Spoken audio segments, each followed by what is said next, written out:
สรรพคุณของมะระขี้นกประโยชน์ของมะระช่วยต่อต้านอนุมูลอิสระ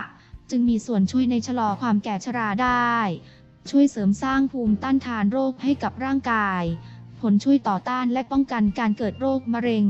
ผลช่วยลดระดับคอเลสเตอรอลและไตรกลีเซอไรด์ในตับอย่างมีประสิทธิภาพจึงมีส่วนช่วยในการลดความอ้วนช่วยป้องกันการตับและหนาตัวของผนังหลอดเลือดแดงช่วยยับยั้งเชื้อเอดส์หรือผลช่วยรักษาโรคหอบหืดช่วยบำบัดและรักษาโรคเบาหวานสามารถลดระดับน้ำตาลในกระแสเลือดได้เป็นอย่างดีโดยจะออกทันทีหลังรับประทานประมาณ60นาทีผลช่วยลดความดันโลหิตผลช่วยให้เจริญอาหารเพราะมีสารที่มีรสขมช่วยกระตุ้นน้ำย่อยออกมามากยิ่งขึ้นทำให้รับประทานอาหารได้เพิ่มมากยิ่งขึ้นช่วยบำรุงกำลังบำรุงธาตุเพิ่มพูนลมปราณด้วยการใช้เมล็ดแห้งของมะระขี้นกประมาณ3 กรัมต้มกับน้ำดื่มผลเมล็ดใบแก้ธาตุไม่ปกติผลใบใช้เป็นยาช่วยในการฟอกเลือดใบช่วยในการนอนหลับใบช่วยบำรุงสายตาแก้อาการตาฟางช่วยในการถนอมสายตาช่วยทำให้ดวงตาสว่างสดใสขึ้นแก้ตามบวมแดงผลช่วยบรรเทาอาการปวดศีรษะใบช่วยดับพิษร้อนในร่างกายผลใบช่วยแก้ไข้ที่เกิดจากการถูกความร้อนด้วยการใช้ผลสดของมะระขี้นกคว้านไส้ออกใส่ใบชาแล้วประกบกันน้ำแล้วนำไปตากในที่ร่มให้แห้งรับประทานครั้งละ 6-10 กรัมโดยจะต้มน้ำดื่มหรือชงดื่มเป็นชาก็ได้ผลรากใบช่วยแก้อาการไอเรื้อรังใบช่วยลดเสมหะ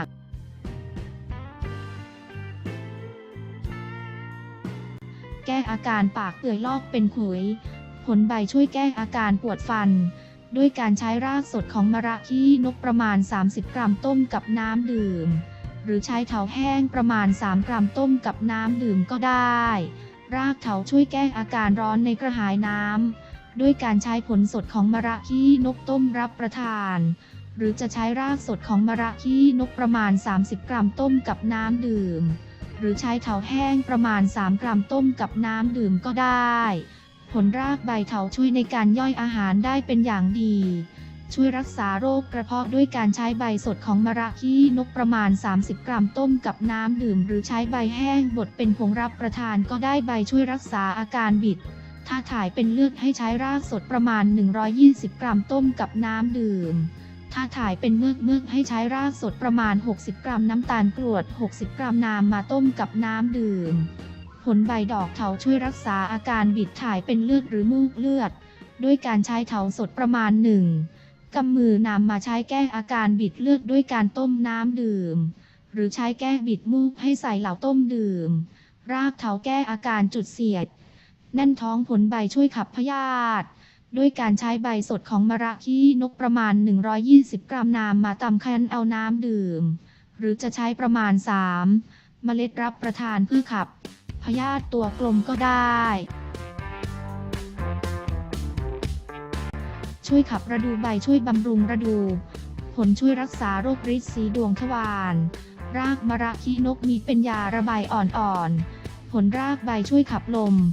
ผลใบแก้โรคม้ามรักษาโรคตับผลรากใบช่วยบำรุงน้ำดีผลรากใบแก้พิษน้ำดีพิการรากใช้แก้พิษด้วยการใช้รากสดของมะระขี้นกประมาณ30 กรัมต้มกับน้ำดื่มหรือใช้เถาแห้งประมาณ3 กรัมต้มกับน้ำดื่มก็ได้ผลรากใบเถาช่วยรักษาแผลฝีบวมอักเสบด้วยการใช้ใบแห้งของมะระขี้นกมาบดให้เป็นผงแล้วชงกับเหล้าดื่มหรือจะใช้ใบสดน้ำมาตำให้แหลกคั้นเอาน้ำมาทาบบริเวณที่เป็นฝีหรือจะใช้รากแห้งบดเป็นผงแล้วผสมน้ำพอกบริเวณฝีช่วยรักษาแผลบวมเป็นหนองด้วยการใช้ผลสดของมะระขี้นกผิงไฟให้แห้งรอบดเป็นผงแล้วนำน้ำมาทาหรือพอกหรือใช้ผลสดตำแล้วนำมาพอกก็ได้ผลใช้เป็นยาฝาดสมานผลรากใบใช้รักษาแผลจากสุนัขกัดด้วยการใช้ใบสดของมะระขี้นกมาตำให้แหลกแล้วนำมาพอกบริเวณบาดแผลใบประโยชน์ของมะระขี้นกช่วยรักษาโรคหิดด้วยการใช้ผลแห้งของมะระขี้นกนำมาบดให้เป็นผงแล้วนำมาโรยบริเวณที่เป็นหิดผ ลแห้งแก้อาการคันหรือโรคผิวหนังต่างๆด้วยการใช้ผลแห้งของมะระขี้นกนำมาบดให้เป็นผงแล้วนำมาโรยบริเวณที่คันหรือทำเป็นขี้ผึ้งใช้ทาแก้โรคผิวหนังต่างๆผลแห้งช่วยดับดิดพิษฝีร้อนใบช่วยรักษาโรคลมเข้าข้ออาการเท้าบวมผลรากช่วยแก้อาการปวดเนื่องจากลมข้างในข้อใบช่วยแก้อาการปวดตามข้อนิ้วมือนิ้วเท้าผลรากแก้อาการฟกช้ำบวมช่วยต่อต้านเชื้อไวรัสเชื้อแบคทีเรียยีสต์โปรโตซัวเชื้อมาลาเรียผลช่วยกระตุ้นความรู้สึกทางเพศด้วยการใช้เมล็ดแห้งของมะระขี้นกประมาณ3 กรัมนำมาต้มกับน้ำดื่มเมล็ดมะระขี้นกสามารถนำมาใช้ทำแกงจืดมะระยัดไส้หมูสับได้เช่นเดียวกับมะระจีนแต่ต้องต้มนานหน่อยเพิ่มลดความขมหรือจะนำมาทำเป็นอาหารเผ็ดก็ได้เช่นแกงเผ็ดพะแนงมะระขี้นกยัดไส้หรือจะนำไปผัดกับไข่ก็ได้เช่นกันใบมะระขี้นกนิยมนำมารับประทานอาหารแต่ไม่นิยมกินสดๆเพราะมีรสขมประโยชน์มะระขี้กาแถวอีสานนิยมนำใบมะระขี้นกใส่ลงไปในแกงเห็ดเพื่อทำให้แกงมีรสขมนิดๆและช่วยเพิ่มความกลมกล่อมมากขึ้นและนำยอดมะระมาลวกเป็นผักจิ้มกับน้ำพริกหรือปลาป่นก็ได้เช่นกันคุณค่าทางโภชนาการของผลมะระขี้นกต่อ100 กรัมมะระขี้นกพลังงาน19 กิโลแคลอรี่คาร์โบไฮเดรต 4.32 กรัมน้ำตาล 1.95 กรัมเส้นใย2 กรัมไขมัน 1.18 กรัมโปรตีน 0.84 กรัมน้ำ 93.95 กรัมวิตามิน A 6 ไมโครกรัม 1% เบต้าแคโรทีน68 ไมโครกรัม 1%ลูทินและซีแซนทนะ 1,323 ไมโครกรัมวิตามิน B 1.051 มิลลิกรัม 4%วิตามิน B 2.053 มิลลิกรัม 4%วิตามิน B 3.28 มิลลิกรัม 2%วิตามิน B 5.193 มิลลิกรัม 4%วิตามิน B 6.041 มิลลิกรัม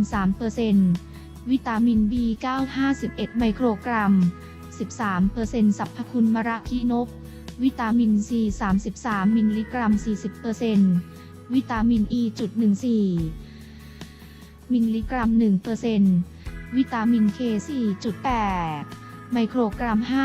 5%ธาตุแคลเซียม 9 มิลลิกรัม 1%ธาตุเหล็ก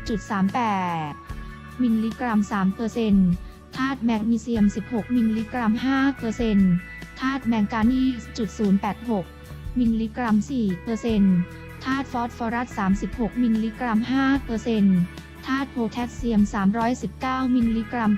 7%ธาตุโซเดียม 6 มิลลิกรัม 0%ธาตุสังกะสี 0.77 มิลลิกรัม 8%มะระขี้นกจะมีรสขมมากกว่ามะระจีนจึงเป็นที่นิยมสำหรับผู้สูงอายุ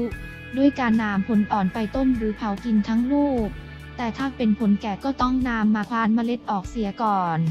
สำหรับวิธีลดความขมของมะระขี้นกทำได้ด้วยการต้มน้ำให้เดือดจัดใส่เกลือประมาณหยิบมือแล้วลวกมะระในน้ำเดือดสักครู่ก็จะทำให้ลดความฉ่ำของมะระลงไปได้และยังคงมีผลสีเขียวสดอีกด้วยมะระที่สุกแล้วจะมีสารซาโปนินในปริมาณมากการรับประทานอาจทำให้มีอาการอาเจียนท้องระวงได้และอาจทำให้ถึงขึ้นเสียชีวิตเพราะฉะนั้นห้ามรับประทานแบบสุกๆผลของมะระขี้นกจะมีรูปร่างคล้ายกระสวยผิวเปลือกขรุขระและมีปุ่มยื่นออกมาโดยผลอ่อนจะมีสีเขียวแต่ถ้าเป็นผลแก่จะออกสีเหลืองอมแดงปลายของผลจะแตกเป็น3แฉกถามว่าทำไมถึงเรียกว่ามะระขี้นกคำตอบก็คือว่านกมันชอบมาจิกกินทั้งผลและเมล็ดแล้วก็ถ่ายเมล็ดไว้ตามที่ต่างๆจึงเป็นที่มาของชื่อนี้